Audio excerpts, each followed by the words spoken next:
Terpujilah Engkau, Jesus name. Amin. Saudara, hari ini temanya Glorify the King through me. Memuliakan Tuhan melalui kehidupan kita. Matius 5:16 katakan seperti ini, demikian hendaknya terangmu bercahaya di depan orang, supaya mereka melihat perbuatanmu yang baik dan memuliakan Bapamu di surga. Saudara, temanya itu saya beri judul khotbah saya sebagai From Prostitute to the Bride. Bagaimana dari seorang pelacur menjadi mempelai. Judul ini mungkin berat buat sebagian orang, keras sekali. Tapi inilah kekristenan yang tidak bisa kita bantahkan. Kalau kita tidak mengakui siapa diri kita lebih dulu, kita tidak akan pernah bisa menjadi apa yang Tuhan kehendaki.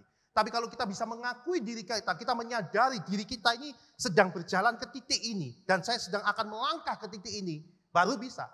Tapi orang aku mempelai, tapi tidak tahu di titik mana dia harus berjalan. Next, Kristus adalah cahaya kemuliaan Allah dan gambar wujud Allah. Desain besar kita, blueprint daripada kehidupan kita, itu dari Kejadian 1 ayat 26 jelas. Baiklah kita menjadikan manusia serupa dan segambar Allah. Dan diciptakan manusia dalam rupa dan gambar Allah. Itu desainnya. Kayak apa sih Pak rupa dan gambar Allah itu kayak apa sih Pak? Saya mau melihat gambar dan rupa Allah. Kalau dalam perjanjian lama, saudara nggak bisa melihat. Makanya dipersepsikan, pelayanan, dipersepsikan dengan banyak ritual, dengan hal-hal yang mencari gambar Allah itu kayak apa. Tapi di dalam orang perjanjian baru, sudah jelas. Kristus itulah gambar dan rupa Allah. Makanya Kristus jadi batu penjuru kita, tujuan kita. Dalam kita menyembah dia. Kalau orang perjanjian lama bingung mencari rupa dan gambar Allah. Tapi bagi orang perjanjian baru sudah melihat gambar besarnya. Oh ini toh Kristusnya. Oh ini toh gambarnya. Desain, grand desainnya ini toh. Lah kalau saudara membangun rumah gak tahu grand desainnya atau blueprintnya. Gak bisa saudara bangun seenaknya. Pasti bingung arah bangunan itu belok sana, belok sini. Oh, gak karuan. Coba tanya tukang, bisa bangun tanpa gambar enggak? Enggak bisa. Perlu gambar. Nah, melalui gambar itulah para tukang bangunan mengarahkan semua bangunannya pada gambar itu. Nah, sudah jelas Yesus adalah gambar Allah. Ini gambarnya. Lihat hidupmu, bercermin. Aku makin serupa enggak ini? Aku pelayanan, aku doa pagi, doa pelayanan ini. Tapi hidupku ini makin serupa dia atau serupa si jahat yang hanya mementingkan dirinya sendiri. Itu desainnya. Ngerti saudara? Next. Be fruitful. Itu mandat utama. Mandat utama kita adalah berbuah. Kalau kita berhubungan intim dengan roh Allah. Kalau kita intim dengan Allah. Pokok anggur berbuahkan anggur. Pokok apel membuahkan apel. Kalau Allah itu roh. Dan kau berhubungan intim dengan Allah. Dengan roh ini. Buahnya buah apa? Pelayanan Pak. Bukan. Buahnya apa? Perbuatan baik. Bukan. Buahnya ya buah roh. Pohon apel berbuah apel. Pohon mangga berbuah mangga. Tapi pokoknya kita itu adalah Kristus. Allah kita itu roh. Pasti buahnya buah roh. Jadi kalau kita tidak memunculkan buah roh hingga wajah Allah. Gambar wujud Allah. Itu terpancar dari dirimu. Berarti kita belum buah. Amin.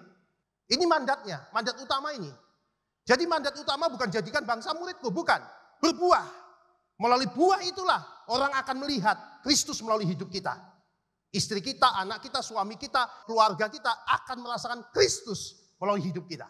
Kalau kita punya karyawan atau pembantu rumah tangga baru sebulan keluar, 3 bulan keluar, gonta-ganti seperti itu, berarti ada yang salah dalam hidup kita. Kenapa orang-orang itu keluar masuk dalam hidup kita? Saya punya karyawan sampai mulai saya dirikan Bali Antik sampai sekarang, kira-kira sekitar 18 tahun. Itu sekarang ini orang kantor saya itu nggak berubah. Tetap 3 orang itu, hampir 18 tahun. Pembantu saya 12 tahun. Artinya apa? Mereka merasakan ada kasih di tempat itu. Amin. Tapi kalau ada yang salah dengan mereka orang yang menikmati hidup kami tiap hari kok, mereka ketemu kami tiap hari kok. Kalau ada masalah dengan kami, mereka pasti tidak betah mulai dulu-dulu. Amin. Nah, buah ini penting saudara, dirasakan di mana? Di rumahmu, di pekerjaanmu, lebih dulu. Baru orang luar. Orang luar tidak hidup sama kamu 24 jam tidak hidup. Tapi orang yang di dalam rumahmu, mereka karyawanmu, orang-orang itu orang yang hidup dengan kamu. Mereka lah yang pertama ngerasakan. Jemaat belum tentu melihat langsung. Karena apa? Kalian nggak hidup sama saya tiap hari. Wah ini tidak benar ini. Boleh hal-hal itu terjadi karena apa? Tidak ada hubungan tiap hari. Berbuah. Supaya apa? Waktu engkau berbuah roh, Allah itu dipermuliakan melalui hidupmu. Itulah terang yang bercahaya. Banyak orang Kristen, dunianya yang dikejar, ada dunia pelayanan, dunia ini. Tapi dia nggak nyatakan buah. Ini yang paling bahaya. Next, bahasa-bahasa Alkitab. Saya banyak lihat bahasa-bahasa Alkitab. Itu bicara mengenai bahasa-bahasa keintiman. Hubungan seks, kesatuan, hubungan suami istri. Ginosko, mengenal Allah itu kayak hubungan suami istri digambarkan bahasa aslinya. Saudara tahu? Yohanes 17 ayat 2 katakan seperti ini. Sama seperti engkau telah memberikan kepadanya kuasa atas segala yang hidup. Demikian pula ia akan memberikan hidup kekal kepada semua orang yang telah engkau berikan kepadanya. Dan inilah hidup kekal. Jadi hidup kekal itu bukan hidup selamanya. Bukan. Hidup kekal itu adalah sebuah pengenalan. Engkau mengenal Allahmu. Jadi waktu engkau mengenal dia yang hidup di dalam kau. Itu yang terpenting. Goalmu itu bukan yang lain. Goalmu itu mengenal. Semakin kau mengenal, semakin kau percaya. Setuju? Gak mungkin kau bisa percaya tanpa kau kenal dia. Saudara bisa mempercayai saya tanpa kenal saya, bisa gak? Percaya aja. Iya aku percaya. Ada masalah dia pasti meninggalkan.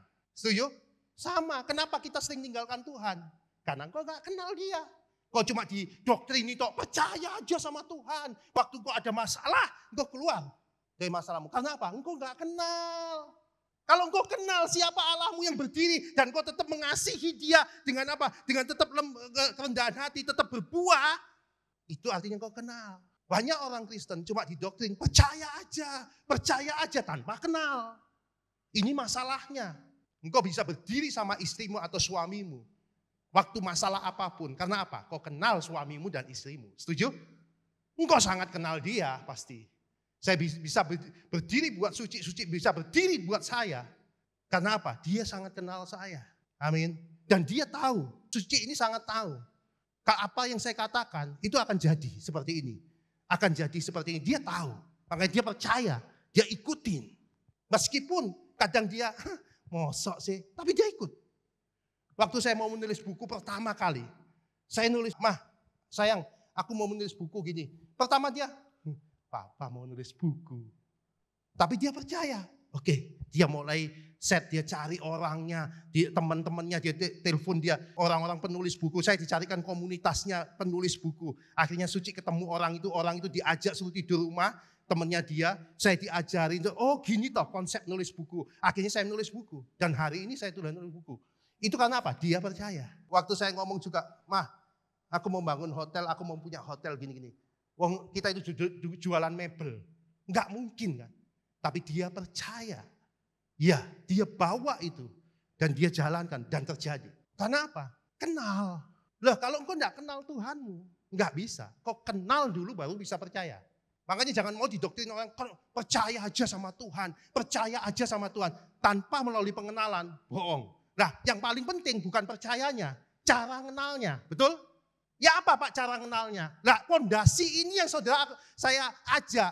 Bagaimana kenal Tuhan?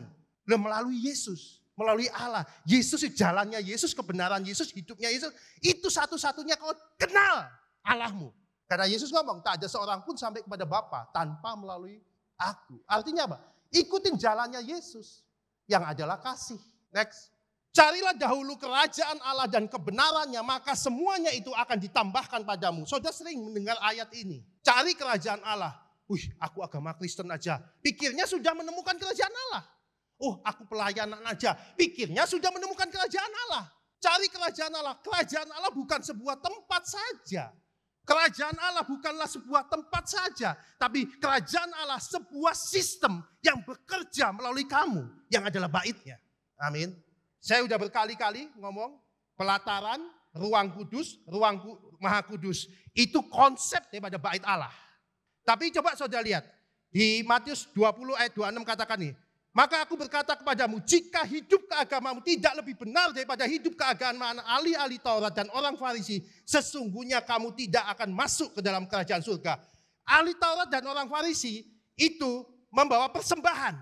Goalnya apa? Pokoknya aku nyembah Tuhan. Pokoknya aku bait Allah, bawa persembahan. Ayat-ayat firman taat. Hanya taat saja. Tapi apakah mereka bisa masuk ke kerajaan surga? Enggak bisa. Karena jelas dikatakan, jika hidup keagamaanmu tidak lebih benar. Artinya apa? Kalau engkau hanya mempersembahkan korban persembahan tok, tapi enggak melihat siapa yang melakukannya di dalam engkau enggak akan masuk dalam kerajaan surga. Karena konsepnya seperti ini. Sebab jika engkau mempersembahkan persembahanmu di atas mezbah dan engkau teringat akan sesuatu dari hati saudaramu terhadap engkau, tinggalkan persembahanmu dulu di depan mezbah itu dan pergilah berdamai dahulu dengan saudaramu. Artinya apa? Bukan masalah persembahannya yang terpenting di hadapan Tuhan. Tapi suruh pulang supaya apa? Yang melakukannya bukan handokonya yang muncul. Tapi Kristusnya yang muncul. Amin. Kalau ahli Taurat, pokoknya aku bawa kambing, aku bawa domba, aku bawa sapi, aku bawa kepuluhan, aku bawa persembahan ini. Selesai, goalnya orang ahli Taurat, orang agama, goalnya persembahan. Tapi di anak-anak kerajaan Allah bukan persembahan goalnya. Tapi siapa yang melakukannya di persembahan itu. Jadi bukan berarti kamu tidak melakukan persembahan. Tapi ini lebih benar. Karena apa? Yang melakukannya bukan kamu. Yang melakukannya pribadi kasih itu. Makanya ruang kudus itu atau jiwa kita kan pelataran ruang kudus, ruang maha kudus. Gambaran ada tubuh, jiwa, roh. Di tengah-tengah itu jiwa itu atau ruang kudus itu isinya adalah pikiran, perasaan, dan emosi. Nah, kalau pikiran dan perasaan dan emosi kau serahkan pada pikiran dan perasaan Kristus yang selalu mengosongkan dirinya, maka ruang kudus dan ruang maha kudus, pikiran dan perasaan ini sudah menjadi milik Allah, pikiran dan perasaan Kristus, maka ruang kudus dan ruang maha kudus itu menjadi satu. Itu gambaran secara rohaninya. Kalau gambaran roh secara jasmaninya, tirai bait Allah itu terbelah. Tapi secara rohani, waktu pikiran dan perasaan Kristus itu ada di dalam kau, maka ruang kudus dan ruang maha kudus itu menjadi satu. Itu menjadi milik Allah. Amin. Nah ini yang paling penting. Makanya kita itu bergerak bukan dari luar ke dalam, tapi dari dalam roh memerintahkan jiwa, pikiran, perasaan. Roh ini memerintahkan jiwa. Jiwa dikuasai oleh pikiran dan perasaan Kristus memerintahkan tubuh yang muncul adalah kasih. Tapi kalau yang memerintahkan kehendak daging, egonya, maka kehendak daging, ego memerintahkan jiwa, pikiran dan emosinya. Wih, ini menurut firman Tuhan ini bagus nih. Pokoknya firman itu menurut dia bagus. Kan sesuai dengan apa yang dia mau. Aku perpuluhan biar diberkati. Semua yang dia melakukan firman dengan kehendak kita, melakukan persembahan dengan kehendak kita supaya aku kaya. Akhirnya apa? Kehendak tubuh memerintahkan jiwa kita, jiwa memerintahkan roh kita, roh memerintahkan yang muncul siapa? Handokonya, egonya. Jadi bicara mengenai kerajaan Allah adalah satu, melihat siapa yang memerintah di kamu. Kristus, roh yang memerintah jiwa dan jiwa memerintah roh atau kehendak daging yang memerintah jiwa, jiwa memerintah roh. Bicara mengenai kerajaan Allah adalah berbicara siapa yang memerintah kamu. Maka cari pemerintahan Allah dalam kamu. Dan hingga kebenarannya itu muncul, maka semuanya ditambahkan. Siapa yang memerintah kamu? Kehendak dagingmu atau kehendak roh?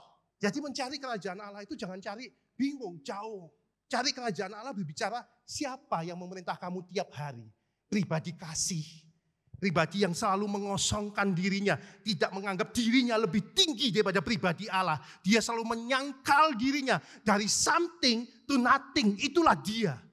Dia dari Allah jadi hamba. Tidak gampang orang dunia, tapi di dalam Allah kita punya keselamatan, kita punya semuanya. Kita menyadari semua udah Tuhan sediakan dalam hidup kita. Tapi kita belajar mengosongkan diri kita supaya Allah itu kasih itu lebih tinggi daripada kita. Itulah hukum pertama dan utama, kasih kepada Allah.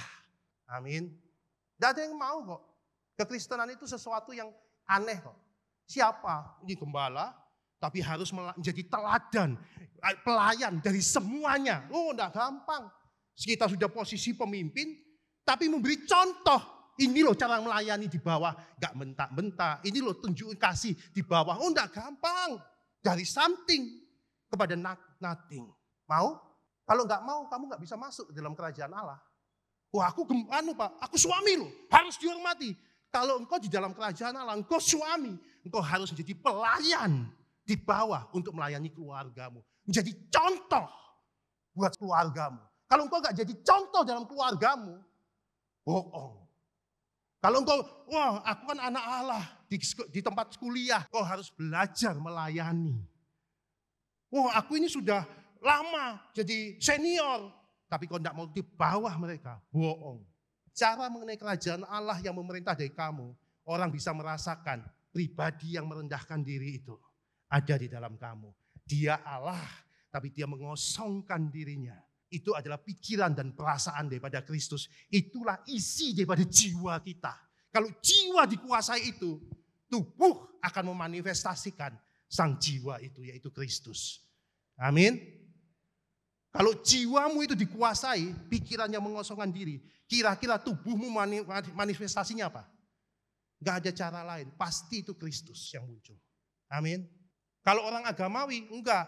Dia pelayanan, dia mengawasi persembahan, tujuannya apa? Goalnya persembahan, pokoknya persembahan, pokoknya perpuluhan, pokoknya ke gereja, pokoknya doa pagi. Tapi tidak melihat siapa yang melakukannya. Kalau melakukannya dari luar ke dalam kehendak dagingnya, tidak ada gunanya. Makanya bicara mengenai Tuhan, cinta akan rumah Tuhan menghanguskan kita, itu pasti. Kalau engkau ngomong cinta Tuhan, tapi kau ngikutin kehendak dagingmu, egomu tok, bohong kamu cinta sama Tuhan. Kamu kalau cinta sama Tuhan, engkau selalu akan mengosongkan dirinya. Kau merasa benar, udahlah kamu dulu aku minta maaf ya. Suami istri bertengkar. Udahlah sorry, saya bertengkar sama istri saya.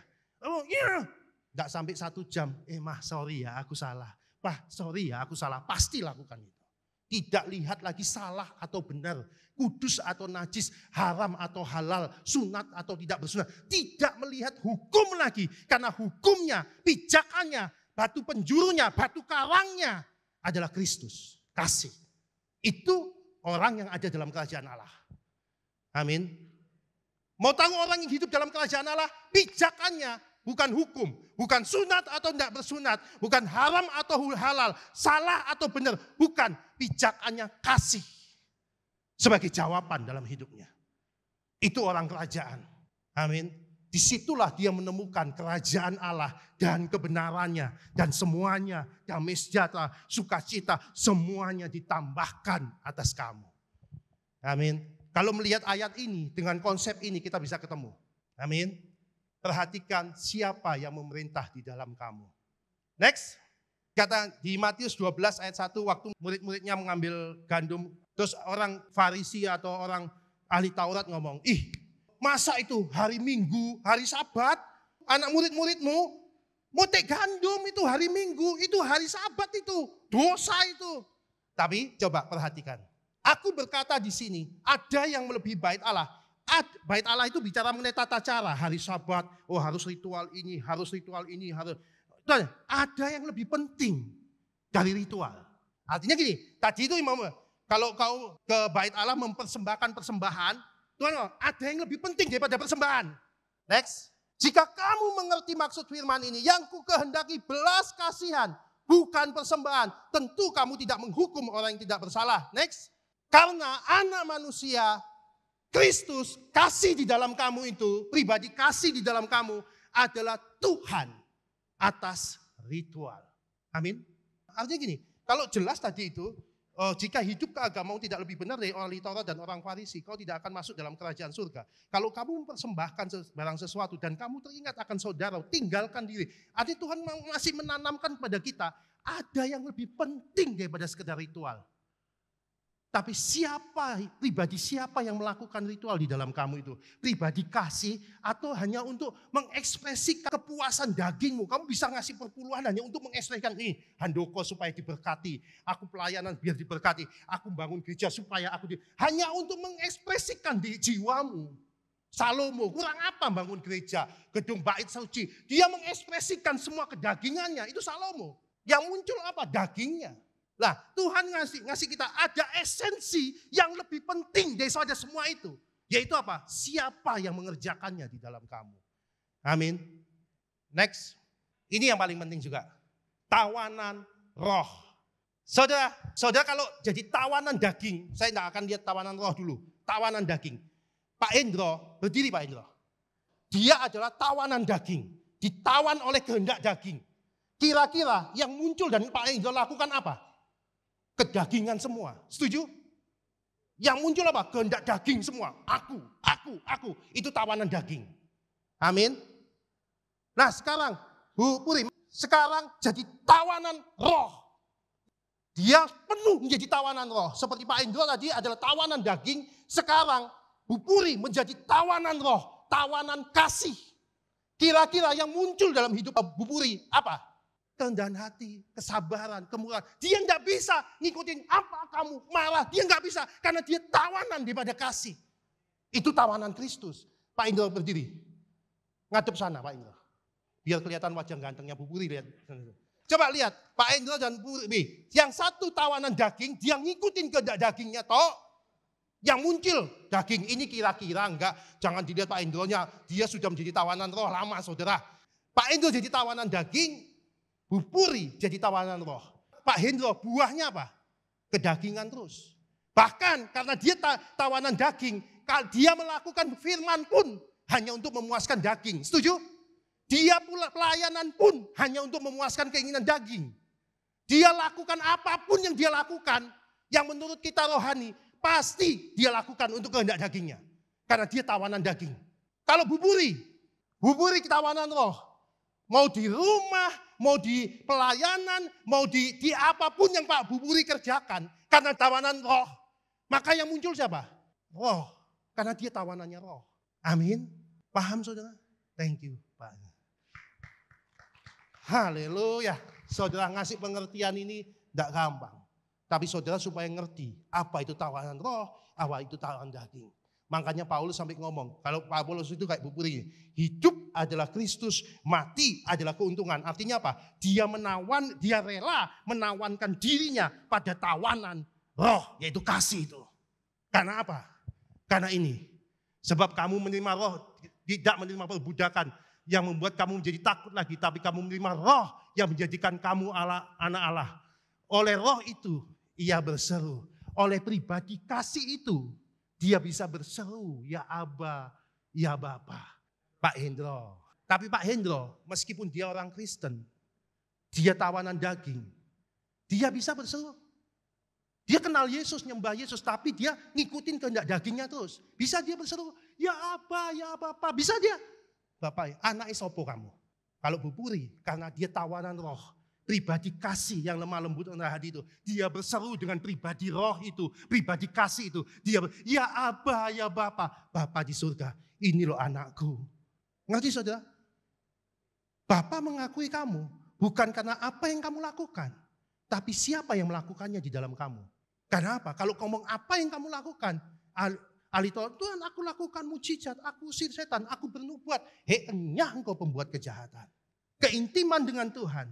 Tanpa kasih, tanpa Kristus, keintiman, tanpa cinta, tanpa pribadi kasih, itu pelacuran.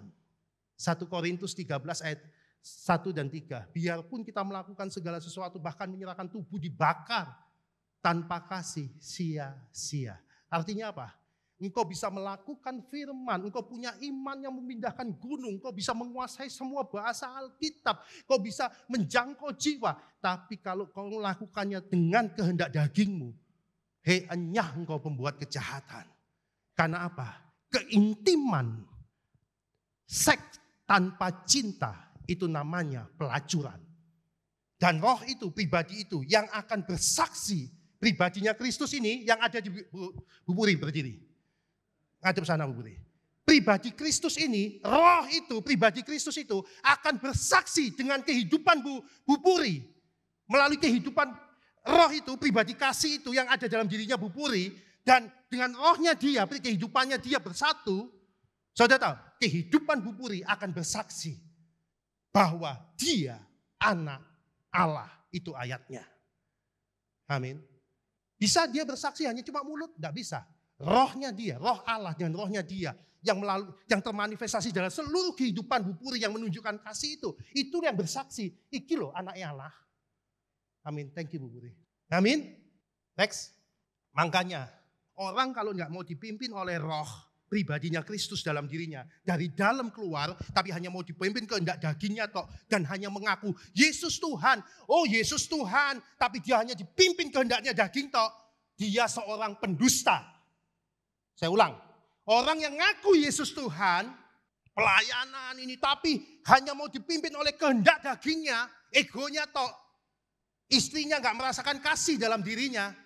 Kristus itu, kasih itu tidak termanifestasi waktu dia ditekan. Kristus itu tidak menjadi jawaban. Kasih itu tidak menjadi jawaban dalam dirinya. Berarti dia pendusta. Tidak ada bedanya dia dengan seorang antikristus. Itu ayatnya. Jangan lihat, antikristus nanti ini. Ya nanti akan datang. Tapi antikristus. Orang-orang yang tidak mau dipimpin oleh roh. Dia cuma ngaku Yesus Tuhan. Tapi hidupnya nggak mau menaklukkan diri menjadi roh. Dia seorang pendusta. Karena jalan ke Bapa tidak ada cara lain. Jalannya cuma melalui kasih. Kenapa itu engkau harus mengosongkan dirimu sehingga pribadi Allah lebih tinggi daripada egomu. Itulah kasih kepada Allah. Amin. Next. Sarang penyamun. Penyamun perempuan jalang di Amsal ini tidak ada bedanya. Penyamun dia hanya semua untuk memuaskan apa yang dia mau. Sama perempuan jalang itu mencari keuntungan, melakukan intim untuk uang. Saudara ngasih perpuluhan untuk supaya tambah kaya, itu tidak bedanya dengan pelacuran. Saudara harus melakukan perpuluhan bukan karena saudara diberkati, tapi apa? Kau mengasihi dia. Sebagai ucapan syukur. Amin. Engkau datang ke gereja bukan biar aku diberkati. Aku datang ke gereja, aku pelayanan biar aku diberkati. Aku mau musik ini main musik sekarang melayani biar aku diberkati. Keintiman tanpa kasih, tanpa perubahan diri kita yang serupa dia, tanpa engkau memunculkan kasih dalam dirimu, tanpa engkau menyangkal diri dan memikul salib, keintiman tanpa kasih itu pelacuran. Amin. Banyak anak Tuhan melakukan keintiman. Makanya anak-anak Tuhan banyak juga jadi batu sandungan buat orang lain. Ngomongnya firman, kelakuannya kuda liar. Ini bahaya. Saya ini mantan pelacur rohani saudara. Saya melakukan keintiman, aku biar kaya. Aku berkat biar ini. Tujuannya apa? Untuk aku. Saya bisa cerita ini karena ini terjadi dalam hidup saya. Saya nggak mau saudara ngulangi apa yang saya lakukan. Amin. Saya ini pelacur rohani dulunya. Saya bisa nerangkan ini bukan karena saya baca di buku. Ini pengalaman hidup saya. Saya melakukan ini. Bangun gereja, bangun ini. Pelayanan ini. Tapi istri saya, anak saya, orang-orang di rumah saya yang dirasakan hanya Dracula. Saya lakukan keintiman tapi untuk do it. Diberkati sih diberkati. Tapi waktu itu Tuhan ngomong, "Nak, bukan itu yang aku mau." Waktu saya bangun doa pagi-pagi Tuhan ngomong, "Nak, bukan itu yang aku mau. Kamu mau menjadi mempelaiku." Mau Tuhan. Tinggalkan itu. Ayo bertobat. Saya berubah. Saya mendapatkan sekarang jauh lebih apa yang dulu yang saya rasakan. Saya bukan lagi mempelacur. Tapi saya calon mempelainya dia. Kenapa saudara saya ajar ini? Supaya saudara tidak melalui di tempat yang sudah saya lewati. Ataupun saat ini saudara masih lewatin itu. Saudara udah tahu tujuannya. Setuju? Aku itu di situ. Ayo berubah. Tuhan itu pengampunannya itu luar biasa. Seorang pelacur yang dihadapkan dia pun Dia tidak menganggap kesalahan, kamu pelacur, nggak pernah dihakimi. Nggak apa-apa nak, jangan berbuat lagi. Ayo berubah. Selesai, tidak ada penghakiman. Keren kan? Itu Tuhan. Itu Injil kasih karunia. Itu Injil kerajaan. Next. Di kitab Wahyu kalau saudara lihat. Pelacur besar itu. Itu di mana pelacur besar itu? Gereja. Banyak anak Tuhan melakukan keintiman dari itu, keintiman dengan Tuhan, dengan pelayanan, dengan ini, dengan itu. Tujuannya apa? Untuk kaya. Untuk kaya, sukses. Sehingga apa? Yang muncul hanya egonya. Dan akhirnya apa? Dia sudah jadi hamba Tuhan besar, tapi jadi batu sandungan bagi banyak orang. Ngomongnya firman, karunianya luar biasa, tapi hidupnya jadi batu sandungan. Nama Tuhan rusak. Itu saya tidak mau ngulang. Gereja banyak hal ini. Ayo saudara, saudara adalah mempelai Kristus. Saya ini mantan pelacur rohani. Apa yang saya Tuhan singkapkan ini, inilah hidup saya yang dulu. Apa yang saya bisa saksikan pada saudara, inilah kehidupan saya sebagai pelacur rohani dulu. Dan sekarang saya mengarah kepada mempelai itu. Amin. Next. Jangan kamu membuat rumah Bapakku menjadi tempat berjualan. Tubuhmu ini bait Allah. Jangan pakai tubuhmu itu. Untungnya aku persembahan, untungku. Kelihatannya melakukan hal-hal ritual di bait suci. Tapi untuk aku didapat apa di sini? Aku jadi aset dapat apa? Aku ini dapat apa? Rumah Tuhan jadi sarang penyamun. Aku dapat apa di gereja? Aku dapat apa dengan perpuluhan? Aku dapat apa dengan ini? Aku dapat apa? Come on. Tuhan sangat marah waktu rumahnya. Rumah keintiman, rumah doa dijadikan sarang penyamun. Tubuhmu bait Allah. Jangan jadikan bait Allah sebagai sarang penyamun. Tubuhmu itu adalah rumah jawaban. Rumah roti yang memberi makan buat orang lain. Untuk sacrifice buat orang lain. Untuk dengan aku ini. Aku udah dapat ini. Tidak mau apa pelayanan. Tidak mau aku udah dapat ini. Aku dapat apa? Jadi asal. Tidak mau. Jadi self giver. Tidak mau. Bukan di mana engkau melayani. Tapi siapa di dalam kamu yang melayani. Itu yang membuat kamu mengenal kepada Tuhan. Amin. Bukan karena saya di mimbar. Yang membuat saya berkenan di hadapan Bapa. Tapi siapa di dalam saya yang melayani Bapak yang berkhotbah, itu yang paling penting. Siapa yang memberitakannya di dalam saya. Iblis enggak takut kok dengan ayat-ayat firman. Buktinya apa? Anak-anak sekewa. Demi nama Yesus. Iblisnya, Yesus aku kenal. Lu siapa? Iblis enggak takut dengan ayat yang dikatakan oleh mulut kita yang tidak ada dalam kebenaran. Tapi waktu engkau ada di dalam Kristus dan kau mengatakan firman itu menyatu di dalam kamu seperti pokok dan ranting. Itu yang menjadi luar biasa. Amin.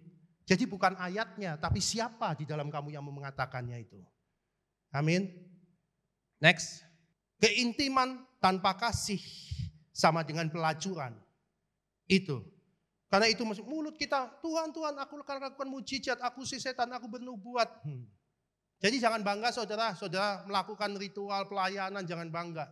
Kalau engkau enggak berubah. Next. Sejak tampilnya Yohanes Pembaptis hingga sekarang kerajaan Allah diserong. Dan orang yang menyerongnya berusaha menguasainya. Kerajaan Allah diserong, dijadiin hukum. Aturan ini. Pokok kamu lakukan ini pasti diselamatkan. Hukum ini, dosa. Semua diserong supaya apa? Engkau dikuasai. Kerajaan Allah diserong, dijadikan hukum.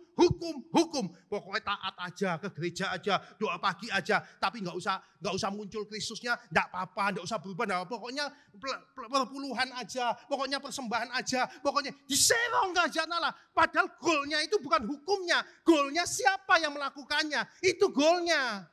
Tapi selama ini cuma diserong supaya apa? Kita taat tanpa kasih. Padahal yang terpenting adalah kasih yang mengerjakan ketaatan itu. Amin. Orang agamawi cenderung menyerong hal-hal rohani untuk mendapatkan hal-hal jasmani. Pelayanan sana nanti diberkati kamu, pelayanan di sini nanti kamu diberkati, pelayanan di sini kamu diberkati. Itu diserong tuh. Dan yang jasmani dirohanikan. Kamu nabur, nanti kamu diberkati. Nanti nabur ini kamu diberkati. Hal-hal yang jasmani dirohanikan. Mereka inilah yang disebut kuburan yang dilabur putih. Luarnya seperti bait Allah, dalamnya penuh tulang belulang. Mereka lah penyerong kerajaan Allah.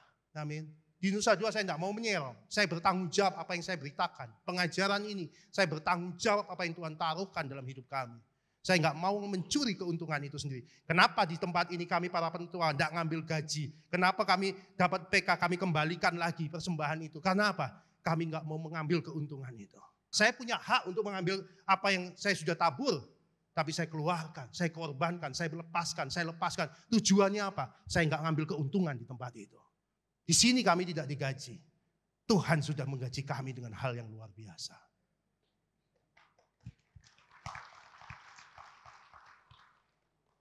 Saudara, apa yang Tuhan katakan? Cari kerajaan Allah, temukan pemerintahan Allah dalam kamu. Itu yang membuat kamu berkemenangan. Next. Kerajaan Allah bukan soal makanan, minuman, hari baru, hari Sabat, sunat, tidak bersunat. Enggak. Kerajaan Allah ialah iman yang bekerja oleh kasih. Imanmu ini banyak orang nih. Beriman aja. Oh, nabur aja, beriman aja. Saudara, jangan salah ambil hal-hal kayak gitu. Jangan beriman aja. Oh, aku nabur beriman, aku ini beriman. Yang Tuhan mau itu iman yang bekerja oleh kasih. Bukan, pokoknya iman. Bukan iman karena hukum, tapi iman karena kasih. Banyak orang ajar, beriman. Tapi ketahui, orang ahli Taurat itu beriman enggak? Beriman. Tapi imannya bekerja karena apa? Hukum. Yang Tuhan mau, iman karena kasih. Amin. Bukan iman karena hukum. Bukti kerajaan Allah itu bukan hukum. Waktu Yesus dipertemukan seorang pelacur. Nih pelacur. Ahli Taurat ngomong. Menurut Alkitab, menurut hukum Taurat. Kurang apa rohaninya ahli Taurat? Kayak saudara tanya, Pak ayatnya mana? Ini loh ayatnya. Lah kan? Sering kalian tanya gitu ke saya kan? Kalau ada masalah supaya saudara lakukan. Tapi Yesus waktu dihadapkan pelacur. Ahli Taurat ngomong, menurut Alkitab ini loh ayatnya. Yesus ngomong. Barang siapa tidak berdosa, lemparlah. Yang pertama melempar. Karena apa? Pijakannya Yesus bukan hukum. Pijakannya Yesus adalah kasih. Amin. Batu karangnya Yesus, pondasinya Yesus, itu adalah kasih. Kalau ahli Taurat, pijakannya hukum. Next. Gereja bukan pelacur, tapi gereja adalah mempelai. Next. Jalinan persahabatan yang terjalin erat. Kita kenal istri calon kita, kenal. Akhirnya semakin kita mengenal, ayo nikah yuk. Setuju? Ke situ kan arahnya sama. Saudara jalan sama Tuhan sekarang ini. Kayak saya ini, saya mau kenal Tuhan. Saya mau kenal Tuhan, dibukain rahasianya. Ayat, oh ini loh Tuhan maksudnya. Oh ini loh maksudnya. Oh ini saya kenal, semakin kilan. Nah sekarang ayo kamu mempelaiku. Lah itu loh prosesnya. Jangan ujuk-ujuk aku mempelai. Enggak bisa. Kenal dulu. Jalan dulu, kenalan. Berjalan sama Tuhan bareng. Waktu kau kenal kamu mulai percaya. Semakin kau kenal semakin percaya. Orang menghina kamu pun kau tetap akan mengasihi orang yang menghina kamu. Karena apa? Kamu kenal jalannya Yesus. Waktu kau dihianatin orang kamu tetap akan mengasihi. Kau kenal kebenaran Yesus yang adalah kasih. Karena apa? Kamu percaya. Semakin kamu kenal, kamu masuk kepada pernikahan anak domba Allah. Haleluya. Nggak ujuk-ujuk saudara, aku mempelai Kristus. Nggak ujuk-ujuk. Seperti saya sekarang ini, saya terus mengenal dia. Saya masih calon. Saya kenal terus, saya kejar dia. Karena apa? Saya calon. Jangan sampai seperti 10 wanita itu, 5 yang bawa pelita, 10 wanita, salah yang menunggu mempelai pria datang, sama-sama calon mempelai. Yang satu bawa serep, yang satu sama-sama bawa pelita, tapi yang satu ini tidak bawa serep. Udah mulai habis, enggak datang. Akhirnya apa? Dipimpin kehendak dagingnya. Jarno guys, enggak mati enggak apa-apa deh. Tapi yang 5 wanita bijak ini dia menyiapkan minyaknya. Waktu mempelai datang, ini masuk ke kamar. Saudara tahu? Saudara bisa menjadi calon, Tapi saudara bisa tertolak kalau saudara nggak menyelesaikan sampai apa yang Tuhan mau. Itu jelas. 10 wanita yang membawa pelita itu gambaran. Ada calon yang bisa diterima, ada calon yang nggak bisa diterima. Amin. Oh Pak, sekali selamat tetap selamat, silakan. Kalau ngomong seperti itu silakan. Tapi kalau ngomong sekali selamat tetap selamat, saudara bisa lihat kenapa perumpamaan-perumpamaan Yesus itu ada pohon yang bertumbuh di kebun anggur, nggak berbuah, dipotong jadikan kayu bakar. Kenapa perumpamaan Yesus kayak gitu? Banyak perumpamaan-perumpamaan Yesus yang model kayak gitu itu banyak. Perumpamaan kerajaan Allah kayak gitu. Ayo berubah dan kasih karunia Tuhan itu ada di dalam kamu. Kalaupun kamu gagal, jatuh 7 kali, enggak apa-apa. Enggak usah takut iblis nuduhin kamu. Yang penting kamu bertobat, ya Tuhan ampuni aku. Minta maaf sama orang yang kamu musuhin. Kamu salahkan, minta maaf sama dia. Terus berubah. Tuhan bukanlah hakim yang menghakimi, oh kamu ini dosa. Ada kasih karunia. Namanya aja Injil kasih karunia. Artinya apa? Di situ ada kasih karunia yang berlimpah, multiply grace. Nggak kurang kasih karunianya. Amin. Nggak kurang. Next, seperti pokok. Ya, saya udah hubungan suami istri itu semakin satu.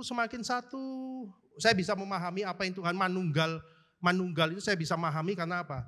Hubungan saya sama istri saya semakin satu. Semakin apa? Semakin mirip. Semakin berbuah. Pikiran dan perasaan kita makin satu. Begitupun kita sama Tuhan.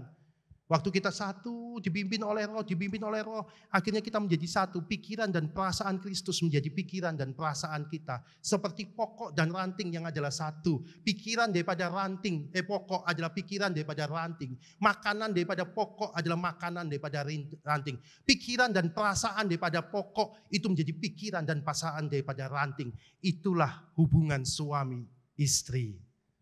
Amin. Jadi kalau suami-suami, istri-istri, kamu belum bisa manunggal sama istrimu, belum bisa merendahkan diri pada pasanganmu, saya pastikan kamu gak bisa mengenal apa yang Tuhan taruhkan. Karena pengenalan akan Tuhan bermula dari hubungan keluarga. Hai anak-anak, kalau engkau tidak bisa memahami pikiran dan perasaan bapakmu, kau tidak bisa memahami menjadi satu dengan pikiran dan bapakmu, kamu cuma nentang tok, hai anak-anak, dengar, kamu tidak bisa memahami apa yang Bapak taruhkan dalam hidupmu. Pengenalan akan Tuhan bermula dari hubungan yang ada, yang Tuhan taruh dalam hidupmu. Itulah kenapa saya dekat sama Pak Arifin, tujuan saya itu bukan masalah, ini otoritas nih, saya mau mengenal Allah saya. Bukan masalah tunduk otoritas.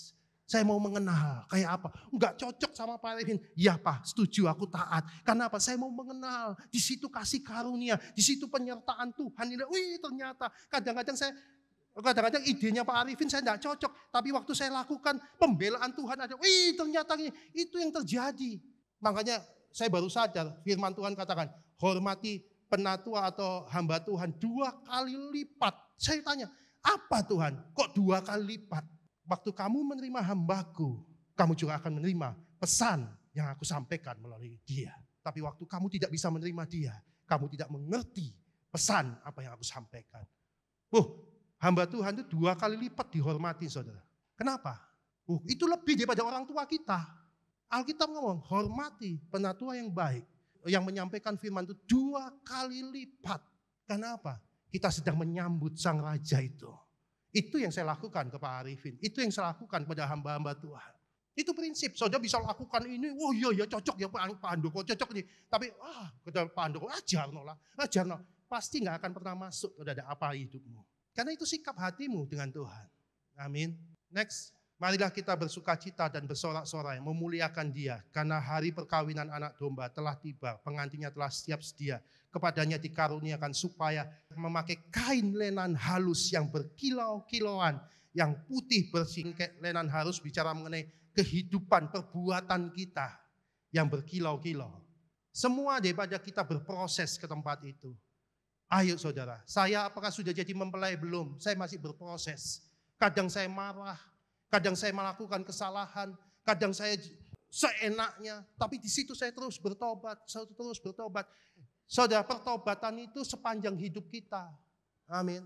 Saya bukan orang paling benar, tapi saya mau berubah terus. Berubah terus. Next, kalau saudara lihat Hosea. Kenapa Hosea disuruh Tuhan mengawini pelacur? Kenapa? Supaya Hosea merasakan apa yang Bapak rasakan. Ini sudah calon mempelaiku, tapi melakukan keintiman hanya untuk keuntungannya, hanya perasaan Tuhan itu sama. Udah menjadi mempelai, calon mempelai, kok melacurkan diri aja sih kamu. Kelihatannya intim, tapi hanya untuk mamon. Goalnya apa? Keuntungannya. Hosea menikah dengan pelacur. Tujuannya supaya kita mengerti, itulah perasaan Bapak dalam hidup kita. Saudara adalah calon-calon mempelai Allah. Saudara adalah anak Allah. Saudara ada calon-calon mempelai yang sudah Tuhan pilih dan tetapkan. Jaga hidupmu, perbarui hidupmu terus. Supaya apa? Wajah Kristus itu memancar dalam hidupmu. Amin. Saudara bukan tawanan daging seperti dari tadi saya contohkan. Saudara bukan tawanan daging, tapi saudara adalah tawanan roh. Tawanan daging akan berbuah daging. Saudara tidak berhutang sama daging yang harus kau turutin terus kemauan dagingmu. Tapi kau berhutang dengan roh yang kau harus terus kamu menjadi tawanan roh. Sehingga hidupmu bukan kau lagi yang hidup, tapi Kristus yang hidup. Tuhan Yesus memberkati saudara.